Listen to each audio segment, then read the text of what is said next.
Welcome to Moving Forward, sponsored by MPW Mocklink TV and Mocklink Internet, online at mpw.org. Each weekday morning, our local talk segment brings you the people who are helping move our community forward. Let's start the show.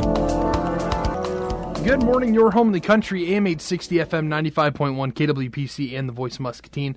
I'm Jordan Davis. Thanks for joining us here for Moving Forward on this Monday, March 26th. Joining us in the studio is Whitni Peña. How are you, Whitni? I'm great. How are you? Whitni is a resource officer at the middle school, one of the middle schools here in Muscatine. So, Whitni, tell us a little bit about yourself first off. My name is Whitni Peña. I've been with the police force a little over 10 years. When I started my career, I started actually at the high school as a resource officer. I did that for about 7 years.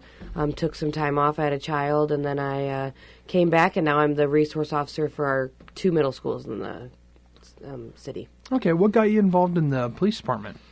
I had a friend that had worked there, and it's always something that I've been interested in, so I came down and tested, and this was the only department I tested for, and I got hired right away, and I've been here ever since. Very cool. So what was some of the stuff that you had to go through to get to the point where you could be a resource officer? To be a resource officer in our department, it's just basically a bid shift, so when I had first started college at St. Ambrose, being a teacher was something that I was really passionate about.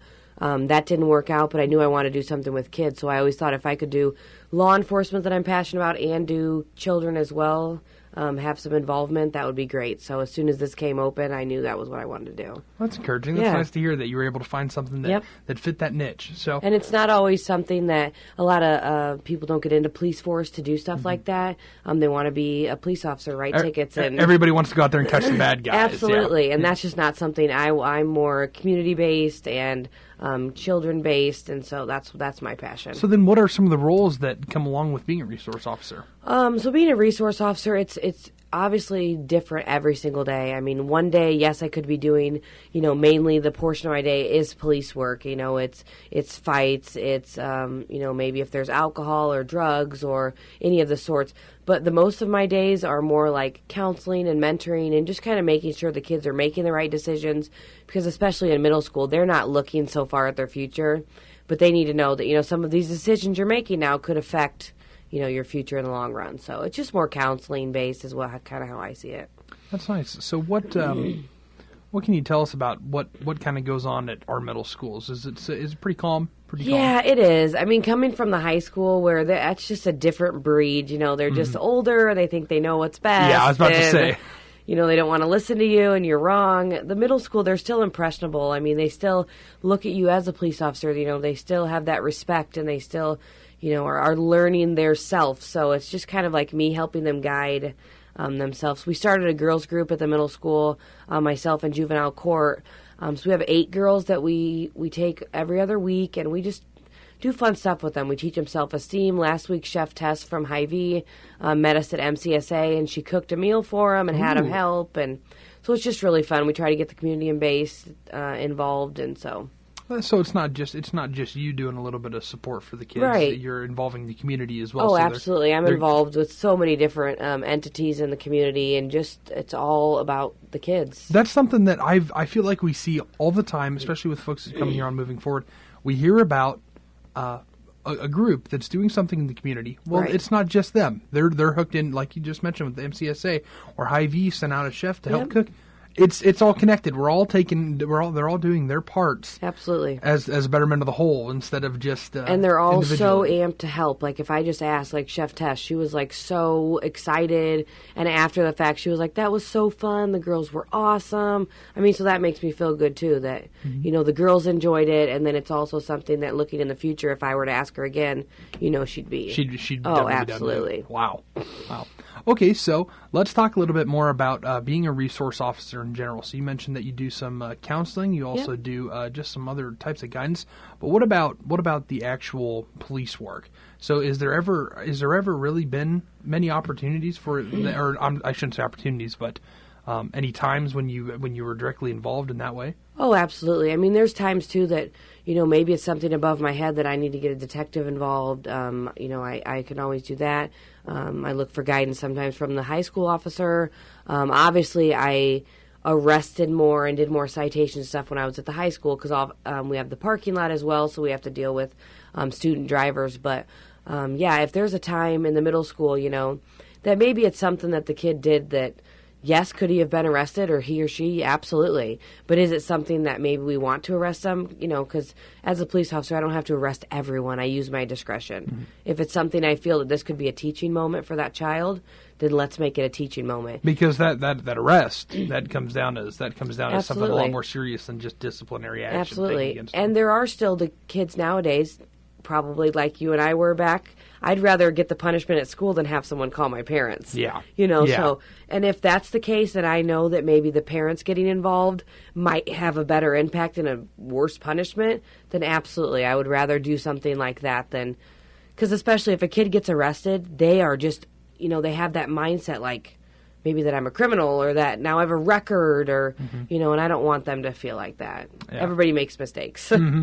Absolutely.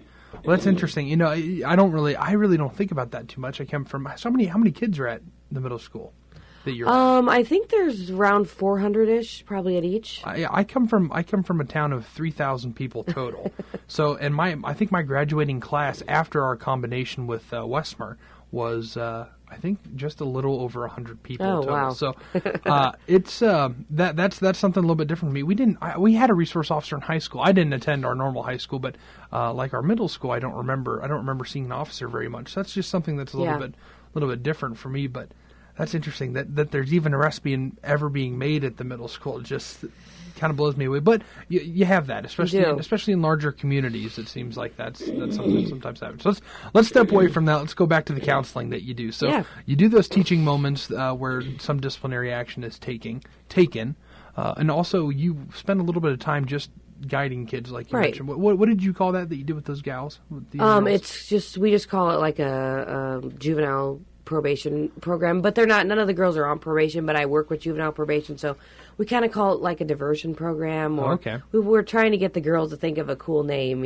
for our group, but this is only our first semester that we've started, so these are only Central Middle School girls. So next we might do West Middle School, and then we hope to integrate the two so we can kind of do both, because eventually these girls are going to meet at the high school anyways, So gotcha. Now the police department is probably working pretty close with you to just to help keep kids safe, but then I'm sure are there other programs that happen? Yeah, we are actually working with, it's called Handle with Care. It's through the community, and it's just that any kids that were involved in a trauma situation the night before, whether it be with them, whether it be with their parents, whether they're involved in a car accident, just something that the next day at school could be traumatic for those children. We're working on a protocol that we would just basically, get the word out to say, hey, teachers, staff, maybe this kid needs a little bit extra attention today. And maybe a little leeway. Yeah, too, absolutely. Because sometimes those serious events bring out a little bit, a little acting out in children. Yep. So we're also looking to start a Citizens Police Academy class, so that would be with ourselves and the fire department, and we would it's open to the public. They would come and just kind of learn about what we do.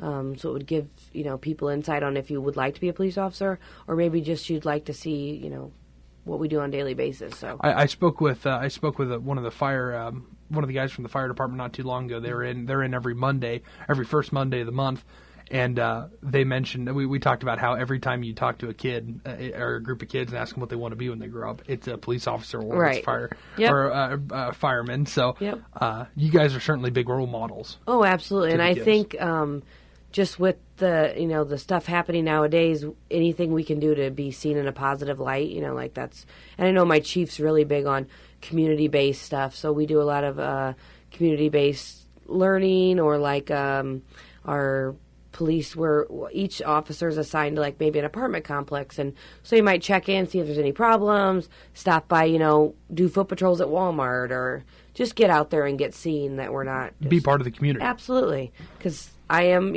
I live here. My kids go to school here. I'm a part of this community. You want it as safe Absolutely. as anybody else. Absolutely. Protect and serve. That's what the police department's here for, and they do the best job when they're a part of the community too. Yep. So we'd love to see that, and thanks again, Whitni, for joining us here for Moving Forward. Once again, Whitni Peña from the resource officer at the middle school. Which middle school? Central and West. Central and West. Yep. Okay. I still don't know all the schools Yeah. as well as I should. I'm still getting acclimated to Muscatine. And I know that there's so many schools. There's so many of them here. So, but that's a good thing. Lots of kids, lots of education happening right here in Muscatine. So we say thanks to Whitney for being a resource officer at those places, keeping the kids safe and doing that little bit of guidance. Yeah. And thanks for joining us here on Moving Forward. Thanks. This has been Moving Forward on AM 860, FM 95.1, KWPC, and the Voice of Muscatine. Whitni Peña joined us here this morning, a resource officer for the middle school. So once again, Moving Forward, AM 860, FM 95.1, KWPC. We'd like to thank MPW Digital TV and MockLink Internet, the local providers, for sponsoring Moving Forward on KWPC AM 860, FM 95.1, the voice of Muscatine. If you have a suggestion for a guest, we'd like to hear from you. Call our business line at 263-2442 or click mail at voiceofmuscatine.com. It's Moving Forward, weekdays at 8:15.